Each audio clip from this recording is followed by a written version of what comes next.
Warm welcome किया गया है। आज पाकिस्तान की यूथ से, पाकिस्तान के स्टूडेंट से ये मैं क्वेश्चन करूंगा कि आखिर क्या वजह है कि इंडिया के प्राइम मिनिस्टर जब कहीं जाते हैं तो प्रॉपर वार्म वेलकम किया जाता है। कभी रशिया की तरफ से अप्रिशिएट किया जाता है, कभी यूएस की तरफ से अप्रिशिएट किया जाता है, इवन कभी पाकिस्तान की तरफ से ही अप्रिशिएट किया जाता है। जबकि पाकिस्तान के प्राइम मिनिस्टर कहीं पर जाते हैं तो उस तरीके से वार्म वेलकम नहीं किया जाता। साथ ही साथ ये भी पूछूंगा कि पाकिस्तान G20 का हिस्सा क्यों नहीं बन रहा, क्या हम ग्रोइंग नेशन नहीं है। ये सब बातें करेंगे पाकिस्तान की यूथ से और इस हवाले से जो मेरी पर्सनल ओपिनियन है वो मैं आपको बताऊंगा वीडियो के। अस्सलाम वालेकुम। वालेकुम सलाम। आपका नाम? अबू बकर। अबू बकर। क्या करते हैं? मैं स्टूडेंट हूँ। स्टूडेंट है। जिस टॉपिक पे वीडियो रिकॉर्ड कर रहा हूँ वो ये है कि अभी G20 की मीटिंग चल रही है इंडोनेशिया में, जहाँ पर जो इंडिया के प्राइम मिनिस्टर हैं उन्होंने अपना हिस्सा लिया, वो गए हैं।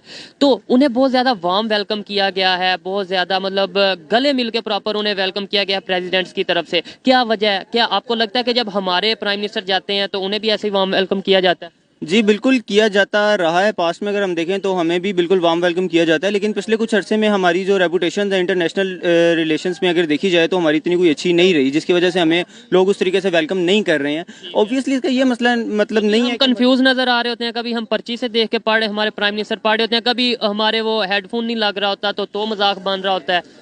लेकिन वो तो जनरल चीज़ें हैं ना। देखें, हमारी नेशनल लैंग्वेज भी नहीं है इंग्लिश, तो हम इसको ऐसे ब्लेम नहीं कर सकते कि हमारा जो है वो प्राइम मिनिस्टर को इंग्लिश नहीं आती। लेकिन ऑब्वियसली हमारी जो ऑफिस की लैंग्वेज है, हमारी जो पेपर वर्क में आती है हमारी लैंग्वेज, वो इंग्लिश है। लेकिन हमारे प्राइम मिनिस्टर को वो एक रिस्पॉन्सिबल पर्सन है। इंग्लिश की बात नहीं मैं कर रहा, इंग्लिश नहीं भी आती तो भी इशू नहीं है, कोई मसला नहीं है, इंग्लिश आना कोई जरूरी नहीं है। लेकिन एक गेस्चर होता है, एक आपकी जो प्रेजेंटेशन होती है वो भी बहुत मैटर करती है। बिल्कुल ऑब्वियसली जब बॉडी लैंग्वेज बहुत मैटर करती है। जब आप इतनी बड़ी नेशन को रिप्रेजेंट कर रहे हैं और इतने बड़े प्लेटफॉर्म पे रिप्रेजेंट कर रहे हैं तो आपकी आईसाइट, आपके जो विजन है, आपका जो कॉन्फिडेंस होता है, आपकी जो बॉडी लैंग्वेज है वो रिप्रेजेंट करनी चाहिए कि आप एक नेशन को रिप्रेजेंट कर रहे हैं। और पाकिस्तानी नेशन कोई ऐसी नहीं है कि यहाँ से कोई अच्छे लीडर्स नहीं निकले या अच्छे लोग नहीं हैं। ऑब्वियसली हैं, मगर ये हमें भी डिसाइड करना है और हमारे जो लीडर्स हैं उन्हें भी इस चीज़ पे करना चाहिए। और ये चीज़ें कितनी मुश्किल नहीं है कि अगर हमारे जो लीडर हैं वो कोशिश करें। बात की जाए इंडिया के प्राइम मिनिस्टर की, कभी हम देख रहे होते हैं उन्हें इंडिया अपना यूएस की तरफ से प्रेज किया जा रहा है, कभी हम देखते हैं उन्हें रशिया की तरफ से प्रेज किया जा रहा होता है, कभी यूएई की तरफ से। इवन हमारे इमरान खान साहब जो उनसे हैं वो भी काफ़ी दफ़ा प्रेज कर चुके हैं कि भाई इंडिया वाले बहुत अच्छा काम कर रहे हैं। क्या वजह, क्यों उन्होंने मजबूर कर दिया दुनिया को उनकी तारीफ करने पर? देखिए, एक तो सबसे पहली बात तो ये है कि जो इंडियंस हैं वो एक तो हमारे से पॉपुलेशन में बहुत ज़्यादा है, तो ऑब्वियसली उनका टैलेंट भी हमसे बहुत ज़्यादा है। अगर पॉपुलेशन टैलेंट डिपेंड करता है पॉपुलेशन नहीं, पॉपुलेशन पे इन द सेंस डिपेंड करता है कि जब वो बहुत ज़्यादा दुनिया में फैले हुए हैं, ठीक है, तो ऑब्वियसली जब ज़्यादा है तो उनकी पॉपुलेशन भी ज़्यादा आएगी और उनका नाम भी ज़्यादा लिया जाएगा। लेकिन टैलेंट की जो बात की जाए, टैलेंट अगर आप इन द सेंस कहते हैं कि इंडियंस जो हैं वो काफ़ी बड़ी पोस्ट पे और दुनिया की काफ़ी बड़ी कंपनीज के सीईओज बैठे हैं, तो उसमें ये सेंस है कि वो तो एक एज अ नेशन लेके चल रहे हैं। लेकिन अगर हम पाकिस्तान को देखे जाए तो हमारी जो इंटरनेशनल रेपुटेशन है ना वो डिपेंड करती है। जैसे कि 9/11 का वाक़या हुआ, 9/11 का वाक़या हुआ, उसमें क्या हर तरफ से पिन पॉइंट किया गया। अब कितने लाखों लोग थे जो कि अमेरिका से कनाडा शिफ्ट हुए, कुछ को वापस भेज दिया गया। आज तक अभी तक बैन, मतलब ये उस तरीके से हमें नहीं जा, अभी तक अमेरिका इस चीज को पिन पॉइंट कर रहा है कि 9/11 पाकिस्तान की तरफ से किया गया, but they don't have any proof and they can't say that के whole nation is responsible for that. So इस वजह से ये जो चीज़ें होती हैं ये एग्जिस्ट करती हैं। लेकिन अब 4-5 बंदों की वजह से पूरी नेशन को ब्लेम नहीं कर सकते हैं। और बिल्कुल ऐसे जो हमारे खासतौर पर रिप्रेजेंटेटिव्स हैं उन्हें भी ये देखना चाहिए कि ये चीज़ें कोई मुश्किल नहीं है। आपको अगर स्पीकिंग स्किल्स नहीं आती तो आप सीख सकते हैं। अच्छा, आपसे बात करता हूँ, मुझे ये बताएं कि इन्होंने बोला कि ऐसा होना, मतलब ये कि कुछ उनकी पॉपुलेशन ज़्यादा है इंडिया की, इस वजह से उन्हें प्रेज किया जाता है। आपको नहीं लगता कि रीज़न भी बहुत मैटर करता है? आप किस रीज़न के लिए गए हो? अगर आप तो पैसे लेने के लिए गए हो तो आपका वार्म वेलकम नहीं किया जाएगा। अगर आप किसी प्रोजेक्ट के लिए गए हो, किसी डील के लिए गए हो तो आपका वार्म वेलकम किया जाएगा। ये भी एक इशू है या नहीं?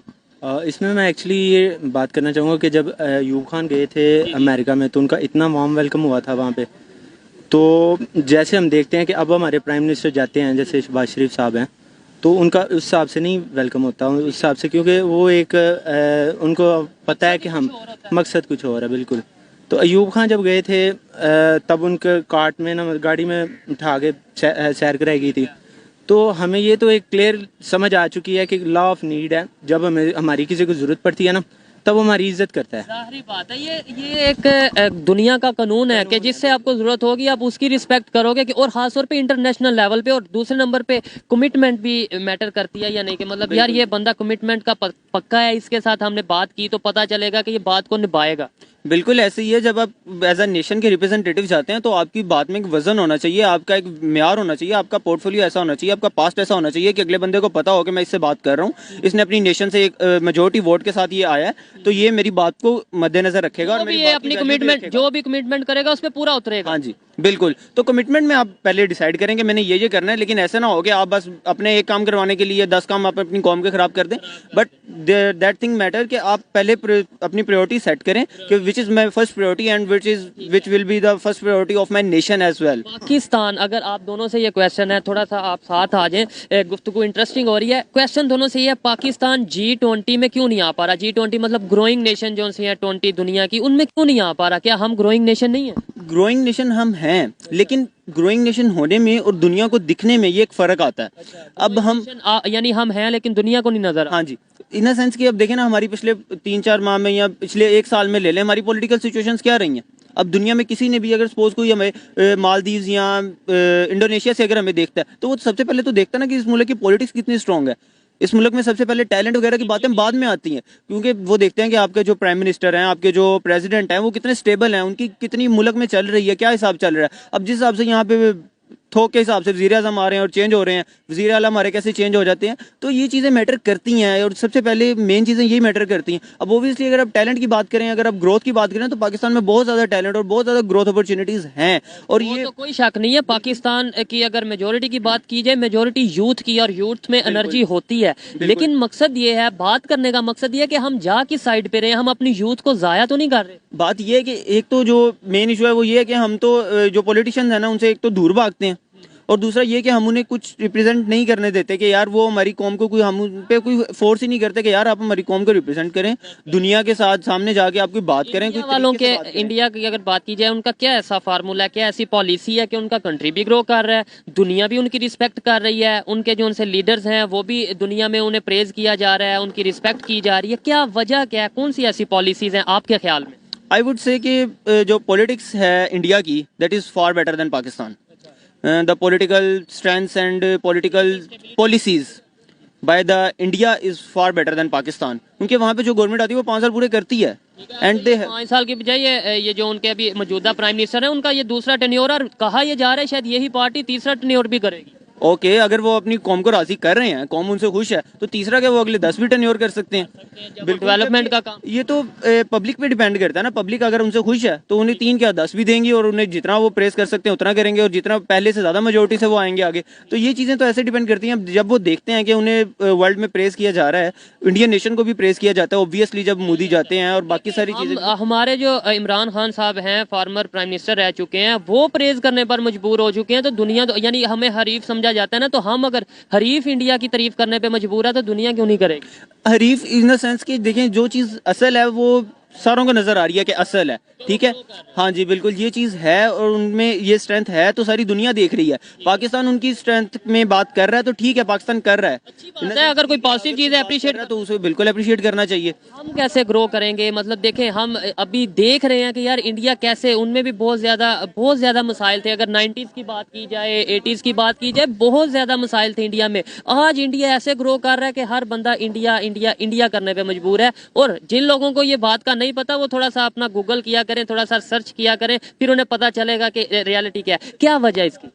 और इसमें जो मुझे वजह नज़र आती है वो हमारी लीडरशिप का इशू है कि एक्चुअली लीडरशिप में कोई वामल आ जाते हैं जो हमारी कामयाबी नहीं चाह रहे, या जैसे कहते हैं कि उनकी अपनी उनकी अपनी वो ख्वाहिशें आ जाती हैं बीच में किसी जज की, मतलब या किसी नॉन पॉलिटिकल पार्टीज कह लें, आप किसी अदारे का नाम ना लें, नॉन पॉलिटिकल पार्टी। बिल्कुल अदारे का नाम नहीं, मैं एक स्पेसिफिक पर्सन को टारगेट नहीं करता।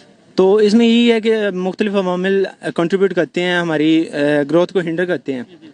अब इसमें यही है कि हमारी अगर जैसे मैं इसमें इंडिया की मिसाल देना चाहूँगा, इंडिया में भी ना ट्रेनों का निज़ाम इसी तरह था जिस टाइम इस टाइम पाकिस्तान में है, ठीक है, लेकिन अब आपको पता ट्रेनों का निज़ाम उनकी खसारे में जा रही थी और अब उनकी मतलब के प्रॉफिट में जा रही है। दुनिया में कहीं भी प्रॉफिट में नहीं जाती कि इलेक्ट्रिक ट्रेन लॉन्च कर चुके हैं। बिल्कुल वो यही होता है। उनकी अंडर द सी वाली भी है, मतलब ऑप्शन उनके पास ना, तो ये अंडर वाटर, हाँ जी बिल्कुल अंडर वाटर, वो थी हरियाणा में या फिर मुझे एक्चुअली याद नहीं आ रहा। उनका एक है स्टेशन। हाँ जी, तो वो इस तरह से है कि उन्होंने एक्चुअली प्रॉफिट में ले आए हैं। तो वो एक बंदा है, मतलब कि उनका जो वजीर रेलवे था, उसने मतलब कि चेंजिंग की है, तो उसी का जो उसकी चेंजिंग थी वो ऑक्सफोर्ड में भी पढ़ाई जाती हैं। अच्छा, हाँ जी, ये भी मैंने ना मतलब कि हाँ जी बिल्कुल। ये मुझे इस चीज़ का नहीं पता था कि जो इंडिया के रेलवे मिनिस्टर हैं उन्होंने जो चेंजिंग्स की हैं, जो डेवलपमेंट लाए हैं वो अपने रेलवे के सिस्टम में वो ऑक्सफोर्ड यूनिवर्सिटी में पढ़ाई जा रही है। ये इन्होंने बताया, मैं इसके केस स्टडी बिल्कुल। As a case study. ठीक है।